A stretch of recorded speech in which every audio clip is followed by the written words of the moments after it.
Assalamualaikum warahmatullahi wabarakatuh. Halo sahabatku, apa kabar semuanya? Mudah-mudahan kita senantiasa diberikan kesehatan oleh Allah Subhanahu wa Ta'ala. Sahabatku, kembali bertemu dengan channel media edukasi dan dakwah. Pada kesempatan kali ini, saya ingin menampilkan sebuah video dengan judul Implikasi Kurikulum Paradigma Baru tahun 2022, yaitu tentang pada jam mengajar, tunjangan profesi, linearitas mata pelajaran, kapasitas guru dan sekolah. Sahabatku, mari kita tonton video ini, dan jika video ini bermanfaat untuk sahabat sekalian, maka bagi yang baru saja menemukan video ini, mohon untuk dapat memberikan support, yaitu dengan cara menekan tombol subscribe, like, share, dan komen. Mari kita tonton dan kita simak video ini, jangan di skip. Sahabatku, benang merah pengembangan kurikulum atau kurikulum paradigma baru. Kurikulum prototype melanjutkan arah pengembangan kurikulum sebelumnya. Yang pertama adalah orientasi holistik, di mana kurikulum dirancang untuk mengembangkan murid secara holistik, mencangkup kecakapan akademis dan non-akademis, kompetensi kognitif, sosial, emosional, dan spiritual. Jadi arah dari pengembangan kurikulum prototype yang pertama adalah orientasinya secara holistik, yaitu kurikulum ini dirancang untuk mengembangkan murid secara holistik, yaitu yang menitik beratkan kepada akademis dan non-akademis, kemudian kompetensinya, kognitifnya, sosialnya, emosionalnya, dan spiritualnya. Yang kedua berbasis kompetensi, di mana menitik beratkan pada kurikulum dirancang berdasarkan kompetensi yang ingin dikembangkan, bukan berdasarkan konten atau materi tertentu. Jadi kurikulum paradigma baru ini dirancang ini berdasarkan kompetensi yang ingin dikembangkan kepada murid, bukan berdasarkan konten atau materi tertentu saja. Adapun benang merah yang ketiga adalah kontekstualisasi dan personalisasi. Bagaimana aktualitasnya? Aktualitasnya adalah kurikulum ini dirancang sesuai konteks, yaitu budaya, misi sekolah, lingkungan lokal, dan kebutuhan peserta didik. Jadi arahnya dalam kurikulum prototype ini adalah untuk benang merah yang ketiga adalah kontekstualisasinya adalah yaitu dirancang sesuai dengan konteks budaya, misi sekolah, lingkungan lokal atau kearifan lokal, dan kebutuhan peserta didik.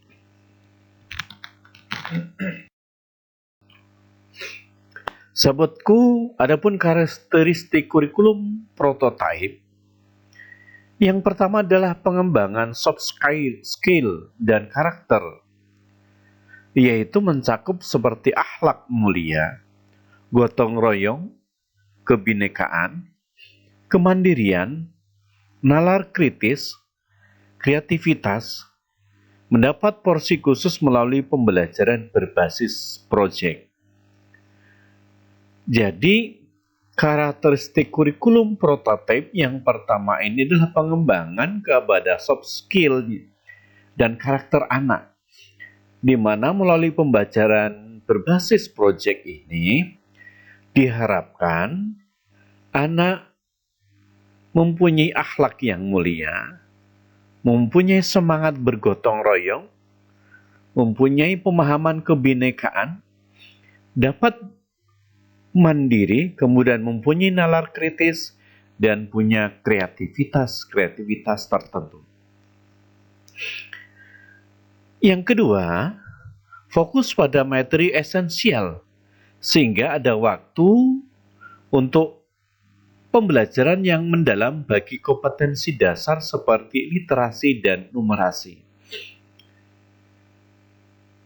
Sahabatku, di karakteristik kurikulum prototipe yang kedua adalah fokus pada materi esensial, yaitu pembelajaran yang mendalam bagi kompetensi dasar seperti literasi dan numerasi.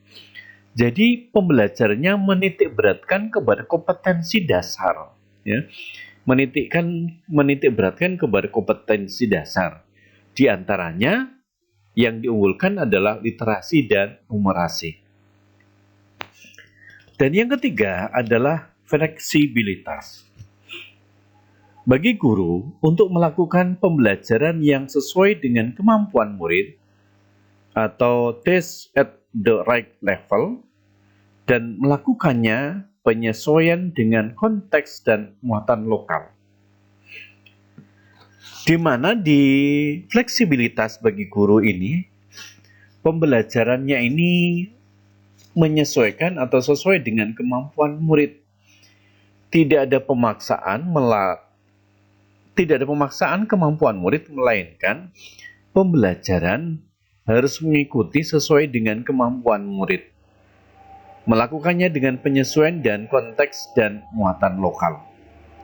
Inilah karakteristik kurikulum prototipe atau disebut dengan kurikulum paradigma baru 2022.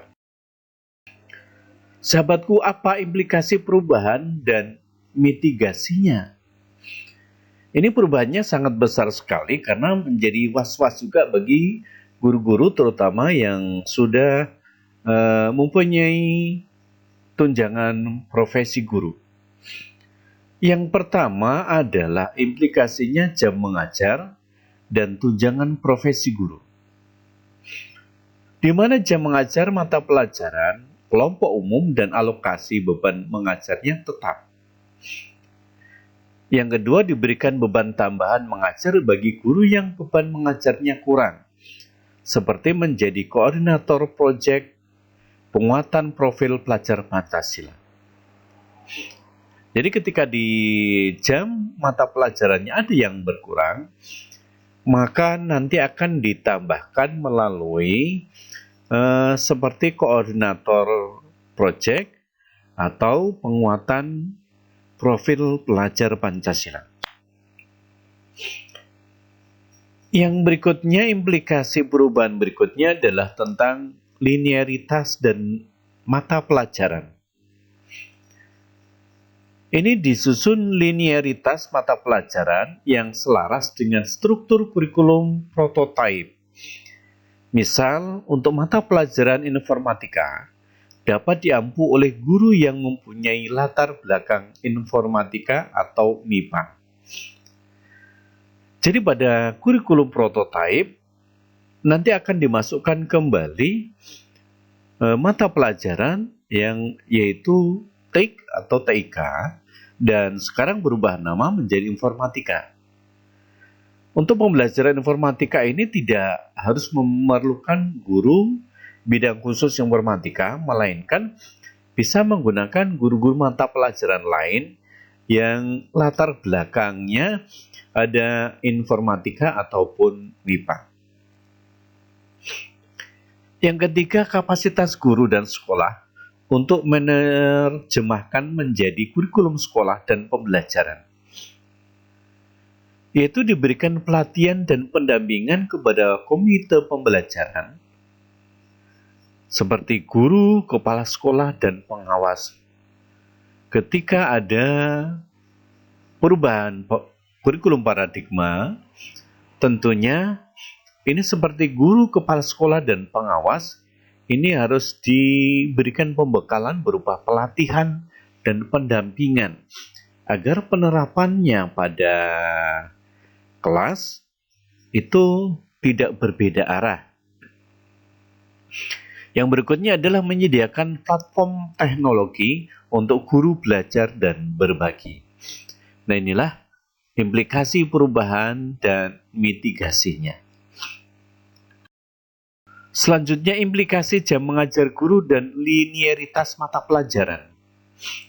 Yang pertama, prinsip utama, guru yang telah menerima tunjangan profesi akan tetap menerima tunjangan jika ada implikasi pengurangan jam mengajar sebagai implikasi penerapan kurikulum prototipe. Nah, ini yang dikhawatirkan oleh teman-teman guru atau sahabat-sahabat guru sekalian, dan terjawab sudah bahwa guru yang telah menerima tunjangan profesi akan tetap menerima tunjangan walaupun ada pengurangan jam mengajarnya.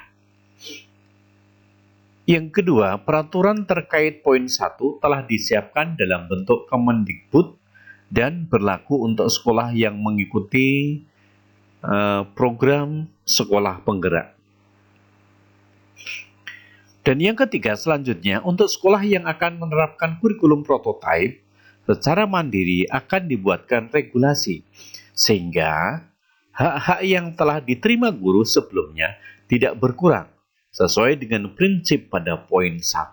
Nah, ini jadi nanti ketika sekolah akan menerapkan kurikulum baru, yaitu kurikulum prototipe, nanti dari pihak Kemendikbud akan menyiapkan regulasinya, sehingga aturan yang sudah jelas pada aturan sebelumnya itu guru-guru tetap menerima hak-haknya, ya, hak-hak yang diterima guru sebelumnya, ya.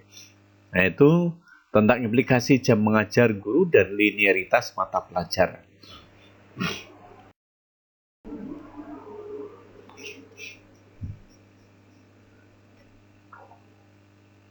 Sahabatku, demikian video yang saya sampaikan pada kesempatan ini. Mudah-mudahan ini menjadi pemahaman bagi teman-teman sekalian.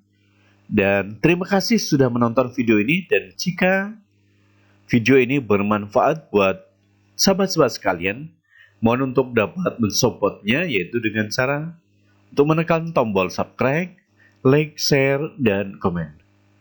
Terima kasih. Selamat berjumpa di video berikutnya. Assalamualaikum warahmatullahi wabarakatuh.